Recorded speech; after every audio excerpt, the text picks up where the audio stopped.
आप सभी को प्रणाम। परम पूज्य गुरुदेव पंडित श्री राम शर्मा आचार्य जी के विचार प्रसार में आप सभी का स्वागत है। धर्म तंत्र से लोक शिक्षण, इस श्रृंखला में आज का शीर्षक है एकांत में मौन रहें। एकांत में जीवन को अच्छे से जाना जा सकता है। जीवन के आनंद को एकांत में ही सही से अनुभव किया जा सकता है। एकांत में जो रस है, उस रस की अनुभूति का आस्वादन केवल एकांत में रहकर ही किया जा सकता है। जो अकेला रहता है, स्वयं के बारे में चिंतन मनन करता है, स्वयं को जानने का प्रयास करता है, तो वो व्यक्ति ही इस आनंद को अच्छे से अनुभव कर पाता है। भीड़ में हम दूसरों को पाते हैं, दूसरों को खोजते हैं और दूसरों के साथ खो जाते हैं। हमारा मन भीड़ में रचने बसने का अभ्यस्त हो गया है, इसलिए जब भी हम अकेले होते हैं, घबराने लगते हैं। हमें भय लगता है कि पता नहीं हमारा क्या होगा। इस काल्पनीय भय से मन सदा उद्विग्न एवं अशांत रहता है। परंतु जब हम अपने आप को भीड़ में पाते हैं तो सुखी महसूस करने लगते हैं, जबकि सुख तो एकांत में है, भीड़ में नहीं। मानवीय मन को शांति और स्थिरता की ज़रूरत होती है। जब मन शांत और स्थिर होता है तो ही वो अपने विषय में सोच विचार कर पाता है।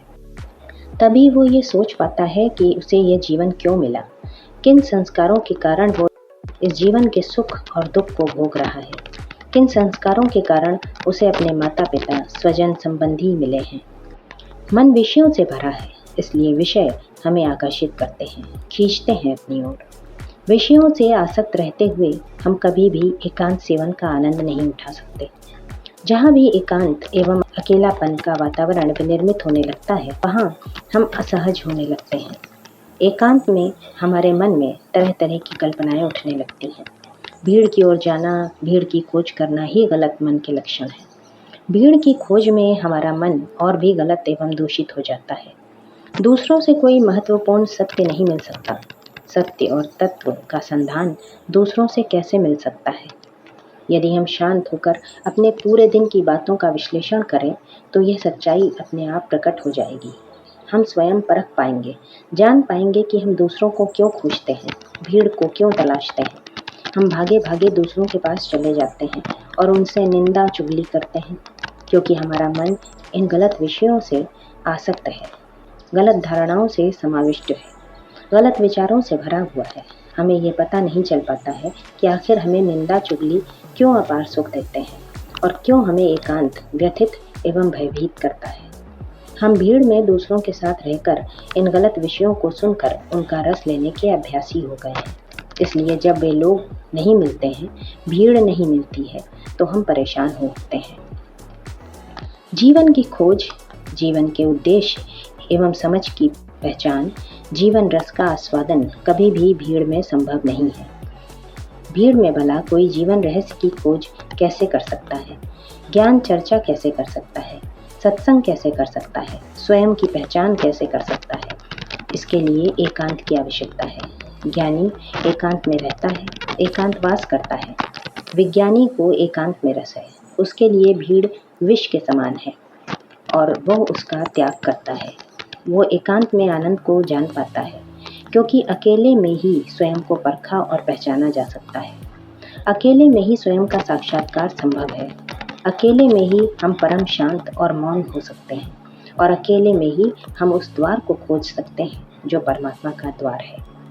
सभी ज्ञानी महात्मा, संत, साधक एवं सिद्ध अपनी साधना एकांत में रहकर ही पूर्ण कर सके। फिर ये ज्ञानी चाहे बुद्ध हों, चाहे महावीर, चाहे मोहम्मद या फिर महर्षि रमण, श्री अरविंद, ये सभी परमात्मा के पास पहुंचने के पहले एकांत में चले गए थे। भगवान बुद्ध 6 वर्ष तक निरंजना नदी के किनारे जंगल में एकांत एवं अकेले रहे। उनके साथ कोई नहीं था और न ही उन्होंने किसी का साथ खोजा। तीर्थंकर महावीर 12 वर्ष तक एकांत में रहकर गहन मौन रहे। मौन ही उनका साथी सहचर था। मोहम्मद की कथाओं में आता है कि वे 30 दिनों तक एक पर्वत पर बिल्कुल एकांत रहे। महात्मा ईसा को 33 वर्ष की आयु में सूली हुई। ईसाइयों की कथा में बस उनके अंतिम 3 वर्ष की कथाएं मिलती हैं। बाकी के 30 वर्ष वे बिल्कुल एकांत में मौन साधना करते रहे। आधुनिक युग में महर्षि रमण की एकांत साधना की कथा कही जाती है। उन्होंने अपने जीवन का अधिकांश समय तिरुवन्नामलाई के अरुणाचलम पर्वत की विरूपाक्षी गुफा में एकांत गुजारा। वे अधिकांश समय मौन रहा करते थे। मौन की अवस्था में ही उन्होंने अपनी समस्त साधनाओं को संपन्न किया। महर्षि अरविंद सन 1910 में पौंडीचेरी गए थे। वहाँ सन 1950 में उन्होंने अपने शरीर का त्याग किया। इन 40 वर्षों में वे प्रायः एकांत में रहे। इन 40 वर्षों में भी सन 1926 से सन 1950 तक के 24 वर्ष तक वे एक कमरे में ही सीमित रहे। उनका ये समय प्रायः मौन में गुजरा।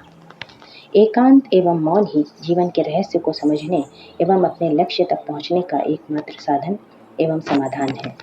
जो एकांत में रहता है वो कभी भी दूसरों को परेशान नहीं करता है और ना ही दूसरों से परेशान रहता है। परेशानी तो तब होती है जब हम दूसरों के साथ होते हैं। जो एकांत प्रिय हैं उनके लिए ये समस्या रहती ही नहीं। वे एकांत में ही प्रसन्न रहते हैं, आनंदित रहते हैं।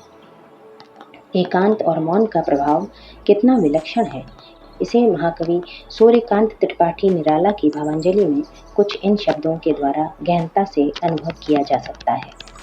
बैठ लें कुछ देर, आओ एक पथ के पथिक से, प्रिय अंत और अनंत के तम गहन जीवन घेर, सरल अति स्वच्छ जीवन प्राप्त के लघुपात से, उत्थान पतनाघात से, रह जा चुप निर्द्वंद। इसी के साथ ये लेख यहीं समाप्त होता है। अखंड ज्योति, जुलाई सन 2018, पृष्ठ संख्या 43 और 44। आप सभी को अपना बहुमूल्य समय देने के लिए और इस विचार प्रसार परिवार का सदस्य बनने के लिए हृदय से आभार एवं अनगिनत धन्यवाद। सादर प्रणाम।